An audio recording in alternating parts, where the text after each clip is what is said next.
회사에서 회사 대표가 회사원들에게 업무 지시를 합니다.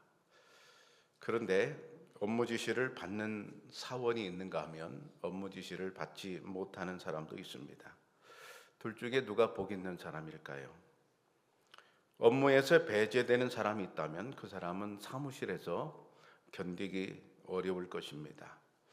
그 회사에 사활이 걸린 중요한 프로젝트를 맡은 사람이 있다면 그 사람은 복 있는 사람입니다. 왜냐하면 그 일을 마치고 나면, 그리고 성과가 좋다면 반드시 그에 따른 보상이 있기 때문일 것입니다. 그렇다면 하나님의 지시는 인간에게 어떤 의미가 있을까요? 어떤 회사의 지시보다 보잘것이 없는 것일까요? 그렇지는 않습니다. 또 이 세상에 어떤 사람들이 하나님의 지시를 받는 사람일까요? 그리고 과연 나는 하나님의 지시를 받는 사람일까요? 이 세상은 하나님의 지시를 받아 창조되었습니다. 하나님의 지시를 받아 창조된 이 세상은 늘 변화하고 있습니다. 우리가 사는 이 지구, 늘 환경이 변화되고 있습니다. 흔히 지구 온난화라고 하는데 1970년대부터 지구의 기온이 계속 상승하고 있습니다. 온실가스의 문제라고 합니다. 지구 온난화로 인해서 우리나라의 평균 기온이 높아져서 아열대 기후로 변화해 가고 있습니다. 아열대 기후화 때문에 여름에 장마철인데도 하루는 폭우가 막 쏟아지고 또 그 다음 날은 햇볕이 쨍쨍 나는 징검다리식 폭우가 발생하고 있습니다. 유엔 사무총장은 이 지구가 지구 온난화를 넘어서 이제는 지구가 끓는 시대가 되었다, 이렇게 발표했습니다. 지구의 환경뿐만 아니라 우리가 사는 청양도 40년, 50년 전과는 사뭇 다른 모습으로 변화해 가고 있습니다. 교통도 그렇고 경제도 그렇고 특별히 우리나라 전체 청양도 포함해서 교육 환경이 매우 많이 변화되었습니다. 그래서 요즘 이제 교사들이 밖으로 나와서 교권 회복을 위해서 이제 아우성을 치는 그런 중에 있습니다. 우리 개인의 형편이나 처지도 계속 변화됩니다. 세월이 감에 따라 나이도 들고 몸도 달라지고 경제적인 상황도 좋다가도 또 나쁘기도 하고 그렇습니다. 또 우리의 사업도 그렇습니다. 때로는 좋을 때도 있고 때로는 좋지 않을 때도 있습니다. 이삭이 사는 환경도 변화였습니다. 역대급의 심한 흉년이 들었습니다. 이제는 더 이상 견디기 어려운 처지가 되었습니다. 이렇게 가다가는 얼마 못 가서 모든 가족들이 다 죽을 것만 같은 그런 위험한 순간입니다. 그래서 이삭은 언약이고 뭐고 다 버리고 살 수 있는 방법을 강구해 보려고 생각도 했을 것입니다. 어떤 사람들은 상황이 바뀌면 믿음부터 버립니다. 어떤 사람들은 상황이 바뀌면 언약이나 말씀을 버리고 생각합니다.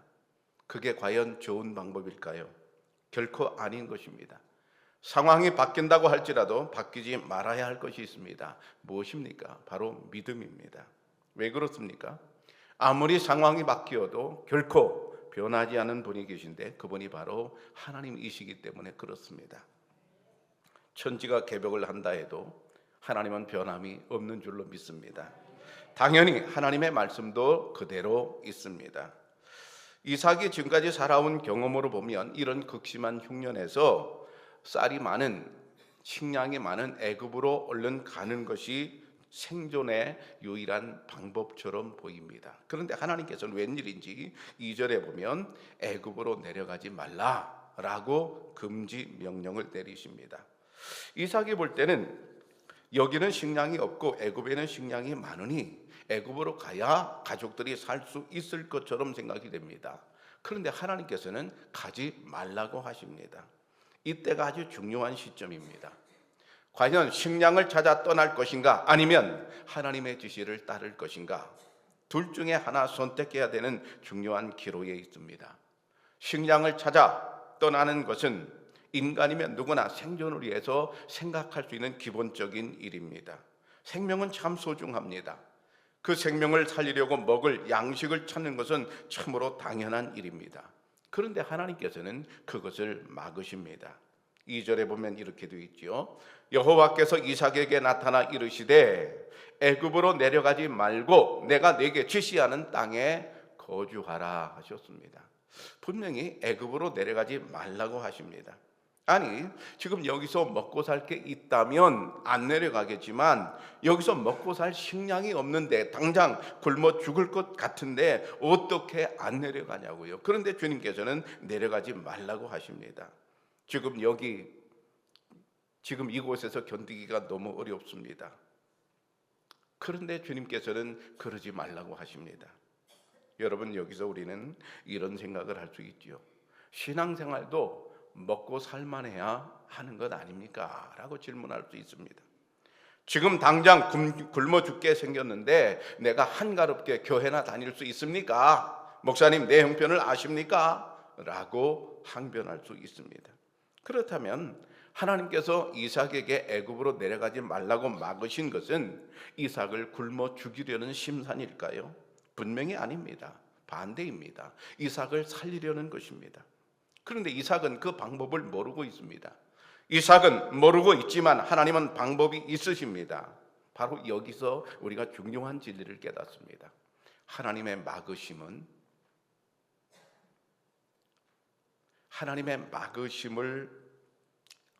깨닫는 것이 바로 신앙생활이라는 사실입니다. 하나님께서 이삭을 막으셨어요. 여러분, 우리가 때때로 우리가 하고 싶은 일을 하나님 막으실 때가 있습니다. 하나님께서 막으시는 걸 깨닫는 것, 그게 신앙생활입니다. 인간의 눈으로 볼 때는 하나님의 막으심은 어리석은 막으심 같습니다. 이치에 맞지 않는 것 같습니다. 틀린 것 같습니다. 내가 아무리 봐도 내가 옳아 보입니다. 이때는 분명히 애굽으로 가는 게 100% 옳아 보입니다. 그런데 하나님께서는 애굽으로 가지 말라고 하십니다. 그러면 과연 내가 옳아 보이면 내가 옳은 것일까요? 아닙니다. 나하고 하나님의 의견이 다를 때 내가 옳을 수가 없습니다. 분명히 옳은 것은 하나님이십니다. 그러면 하나님의 지시에는 뭐가 있길래 하나님의 지시가 옳다고 우리가 말할 수 있는가? 3절입니다. 이 땅에 거류하면 내가 너와 함께 있어 네게 복을 주고 내가 이 모든 땅을 너와 네 자손에게 주리라. 여기 보면 하나님의 지시 속에는 하나님의 대책이 들어 있습니다. 한번 같이 볼 거예요. 하나님의 지시에는 대책이 들어 있다. 인간의 말은 대책이 없을 수 있어요. 그냥 우리는 대책 없이 말할 수 있어요. 그런데 하나님은 다릅니다. 하나님께서 뭔가를 지시하셨다. 그럼 거기엔 분명한 대책이 있습니다. 그 대책이 뭐예요? 내게 복을 주겠다는 거예요. 하나님의 말씀대로 살면, 하나님의 금지 명령을 따라 살면, 그러면 하나님께서 복을 주겠다는 대책을 주시거든요. 지금 당장 이삭의 처지로 보면 복은커녕 굶어 죽을 것만 같습니다. 그런데 하나님은 복을 주겠다고 하시거든요. 여기서 이제 하나님과 인간이 큰 차이가 나는 겁니다. 하나님은 복을 주겠다고 하는데 이삭은 이것을 받아들일 수 없습니다. 왜요? 지금 흉년이거든요. 굶어 죽을 것 같거든요. 근데 어떻게 하나님 말씀을 받아들여요? 여기서 바로 이것이 필요합니다. 그것을 믿는 믿음이 필요합니다. 제가 왜 여러분들한테 저녁 예배 오시라고 그렇게 요청을 합니까? 많이 오면 제가 뭐 좋아지는 게 있나요? 제가 덕이 되는 게 있나요? 아닙니다. 딱 이겁니다. 믿음이 있어야 믿어지기 때문입니다. 믿음이 있어야 믿어지지. 믿어줘야 주님 말씀대로 살지. 믿어지지 않는데 어떻게 주님 말씀대로 살겠어요? 교회는 다니는데 믿어지지 않아요. 그러니까 주님 말씀대로 못 사는 거예요. 믿어줘야 따라가지. 믿어지지 않는데 어떻게 따라가요? 믿어줘야 따라갈 거 아니겠어요? 그럼 그 믿음이 있어야 되거든요. 놀랍게도 이삭은 지금 흉년이에요. 굶어 죽을 것 같아요. 그런데 내가 복을 주겠다는 주님의 말씀을 믿어요. 믿고 애굽으로 내려가지 않아요. 하나님의 말씀을 따라가요. 왜 그렇습니까? 딱 한 가지예요. 믿음이 있기 때문입니다. 여러분, 그런데 그 복은 자기 자신으로 끝나지 않습니다. 자손으로 이어집니다. 3절 끝에 보면 너와 네 자손에게 주리라 그러셨어요. 내게 복을 주리라 말씀하시고 이 복은 너와 내 자손에게까지 이어진다고 말씀하고 있거든요. 지금 당장 이삭이 생각할 때는 자손은커녕 자신도 굶어 죽을 것 같습니다. 그런데 하나님은 자손까지 보장해 주겠다고 약속하시거든요. 여러분, 이것 믿을 수 있나요? 믿음이 없이는 믿을 수가 없는 겁니다. 믿음이 있어야만 믿을 수 있는 겁니다. 그래서 믿음은 금보다 귀한 믿음인 줄로 믿습니다. 금보다 귀하다고 말하는 이유가 바로 거기인데요. 믿음이 있어야 믿어지지. 놀랍게도 이삭은 이 말씀을 받아들였습니다. 그런데 이 복이 어떻게 이루어진다고까지 주님 말씀하시고 있는가 하면, 우리가 읽은 3절 앞에 보면 이 땅에 거류하면 내가 너와 함께 있어 그러십니다. 여러분, 이 말씀이 크게 들리는 사람도 있고 작게 들리는 사람도 있을 거예요. 내가 너와 함께 있어, 이게 이삭에게 엄청 크게 들려졌을 것입니다. 지금 듣고 있는 여러분들에게도 마찬가지예요. 내가 너와 함께 있어라는 이 말씀이 엄청 크게 들려지는 분이 있는가 하면 별 시답지 않게 들려지는 분도 있을 것입니다. 내가 너와 함께 있어, 이게 하나님이 복을 주겠다는 약속의 근거인데요. 왜 에흐에 인메카라는 말인데, 여기서 인메카라는 말을 좀 여러분들이 기억하셨으면 좋겠어요. 너와 함께 이런 뜻이거든요. 인메카, 너와 함께 이런 뜻이거든요. 근데 누가 함께 한다고요? 하나님께서 이삭과 함께 하신다는 거예요. 지금 당장 하나님이 주실 복이 이삭의 눈에 보이지 않습니다. 하나님이 주신다는 복이 이루어질 것처럼 보이지 않습니다. 거짓말 같습니다. 그런데 이삭이 믿는 한 가지 근거는 바로 이거였어요. 하나님께서 나와 함께 하신다는 사실이었어요. 여러분, 이것은 무엇을 의미합니까? 하나님께서 어떤 분이냐 하는 거예요. 하나님께서는 하나님이 주시는 복보다 크신 분입니다. 오늘 말씀에 의하면 이런 말씀이에요. 하나님은 환난보다도 크신 분입니다. 이삭이 이걸 믿었다는 거예요. 그런데 믿음 없이 볼 때는 뭐가 커 보여요? 환난이 커 보이는 겁니다. 하나님은 안 보이는 거예요. 환난만 크게 보이는 거예요. 지금 당장 굶어 죽을 것 같은 나의 상황만 커 보이는 거예요. 하나님은 안 보이는 거예요. 예를 들면 이런 겁니다. 지금은 아이스크림 기술이 발달이 돼서 아이들이 아이스크림 먹을 때까지 별로 잘 녹지를 않아요. 조금 녹기는 하지만 참 많이 발달했습니다. 근데 저 어릴 때만 해도 아이스크림 기술이 안 좋았어요. 먹다 보면 반이 뚝 떨어지고 땅에 떨어질 때가 있어요. 그럼 세상 무너지는 겁니다.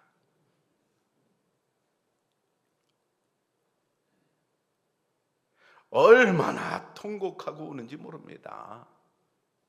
왜? 아이스크림이 반이나 떨어졌으니. 네.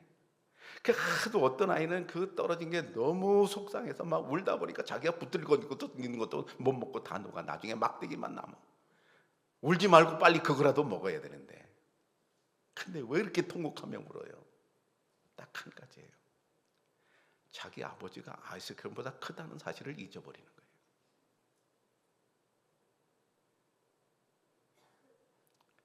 내 아버지가 아이스크림을 100개도 1000개도 사줄 수 있는 그런 분이라는 사실을 순간 잊어버리는 거. 왜? 아이스크림만 보게 되니까.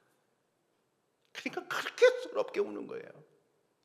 근데 여러분들이 지금 아이스크림 먹다가 뚝 떨어지면 우는 어른들이 있습니까? 하나도 안 울어. 왜? 지갑에 돈이 있잖아. 또 사 먹으면 되거든. 근데 아이들은 왜 울어요? 환난만 크게 보이는 거예요. 애들만 그런 게 아니라 어른들도 똑같아요. 환난만 크게 보이는 거예요. 지금 당장 내가 힘든 것만 크게 보이는 거예요. 하나님은 그보다 훨씬 크신데, 하나님이 훨씬 크고 위대하신 분인데 그건 눈에 안 보이는 거예요. 그냥 내 앞에 닥친 이 흉년만 크게 보이는 거예요. 근데 놀랍게도 내가 너와 함께 있어 내게 복을 주겠다는 이 말씀을 이삭이 딱 들었을 때, 내가 너와 함께 있겠다는 이 말씀이 이삭이 딱 믿어진 거예요. 하나님이 크게 보인 거예요. 하나님은 환난보다 크신 분인 줄로 믿습니다. 이 한 가지 사실을 이삭이 알고 이제 깨닫고 믿기 시작하니까 무슨 일이 벌어졌어요?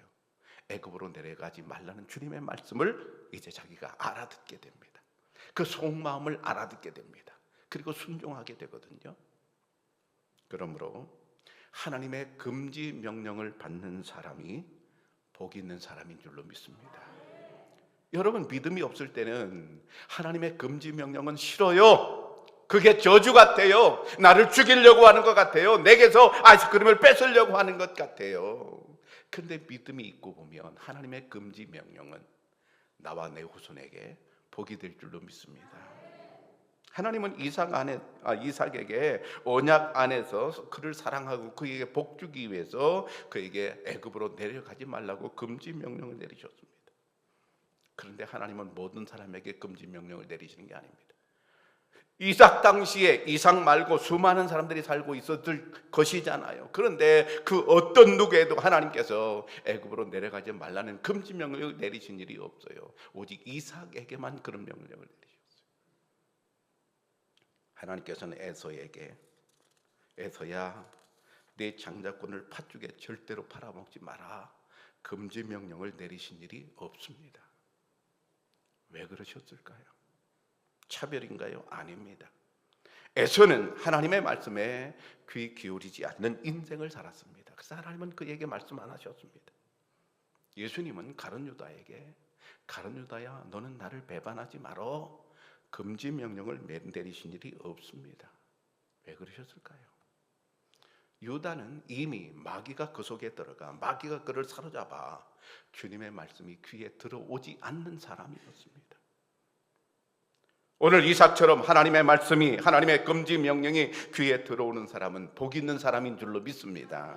오늘 설교를 듣는 중에, 또 전에도 이후에도 우리가 설교를 듣는 중에 하나님의 금지 명령이 내 귀에 들려오면 여러분, 그 사람은 복 있는 사람인 줄로 믿습니다. 2절에 우리가 볼 때 애굽으로 내려가지 말라, 주님 분명히 말씀하고 있거든요. 그 뜻이 무슨 뜻일까요? 언약 안에서 살라는 말씀입니다. 언약을 벗어나지 말라는 말씀입니다. 흉년이 들어 환경이 많이 바뀌었지만 언약은 그대로 있다. 그러니까 언약 안에서 살아가라. 이것이 주님의 말씀이거든요. 환경은 변해도 나는 언약 안에서 살고 있나 살펴봐야 합니다. 환경이 변하면 자연스럽게 변해야 되는 것 아닙니까? 라고 말할 수 있어요. 아닙니다. 인생을 성공적으로 사는 방법이 바로 여기에 있는 것인데, 환경이 아무리 변한다 해도 여러분, 언약은 변하지 말아야 될 줄로 믿습니다. 환경에 따라 어떤 사람이 이리저리 휩쓸리고 따라가고 춤을 추다 보면 그는 나중에 아무것도 남는 것이 없게 됩니다. 성경에 없지만 상상해 보면 이삭이 살던 그 시절에 옆집에 살던 그 사람 벌써 애굽으로 떠나갔을 것입니다. 여기서 굶어 죽을 수는 없으니까요. 이삭의 친구도 애굽으로 가려고 다 주섬주섬 준비하고 있습니다. 동네가 썰렁합니다. 애굽으로 떠난 사람들이 너무 많기 때문이지요. 분위기가 다 애굽으로 가는 분위기입니다. 그런데 그런 때에 하나님께서 말리십니다.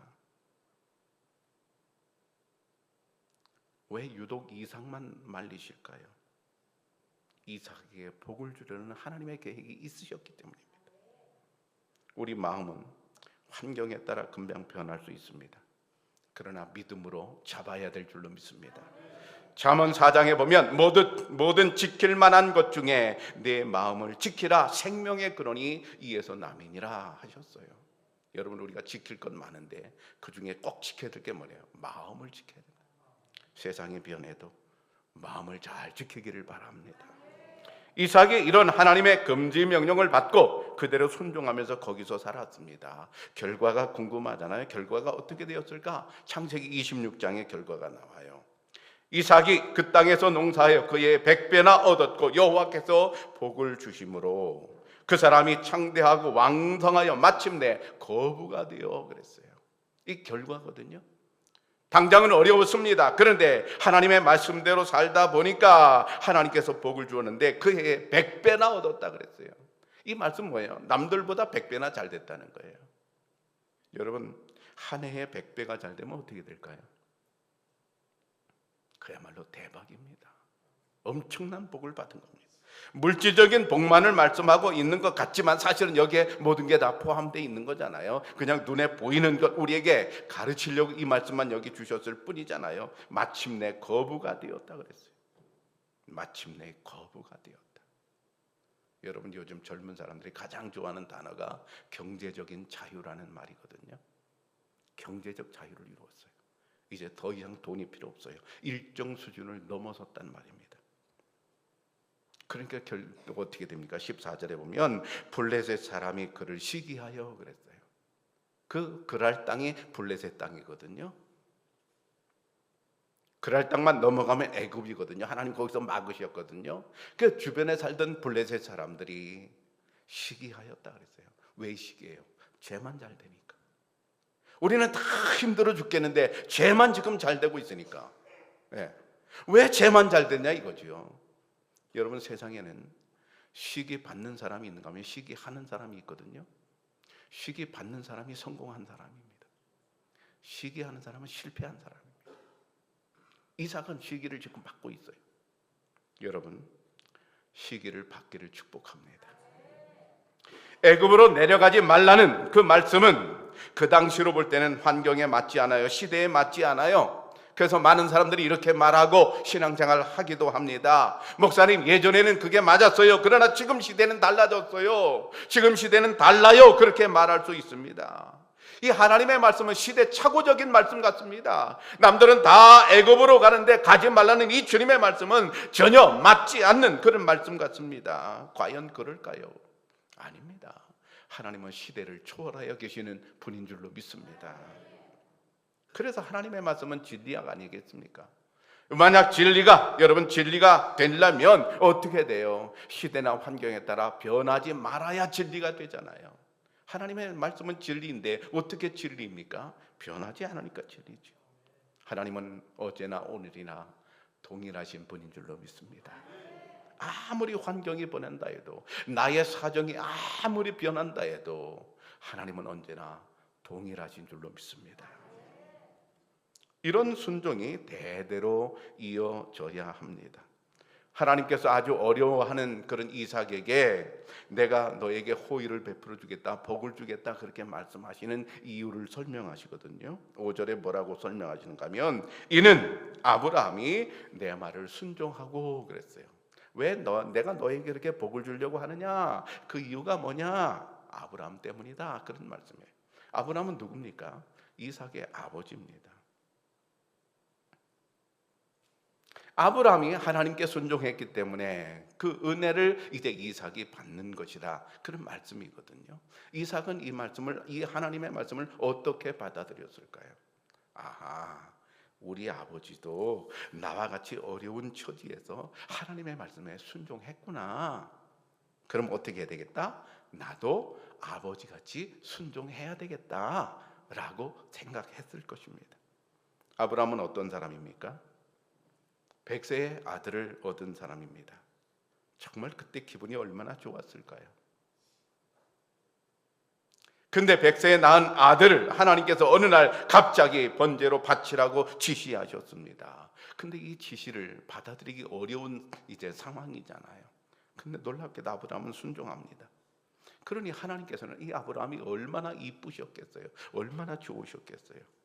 이런 순종의 믿음이 그 아들 이삭에게도 연결되어 오늘 이삭도 순종하고 있거든요.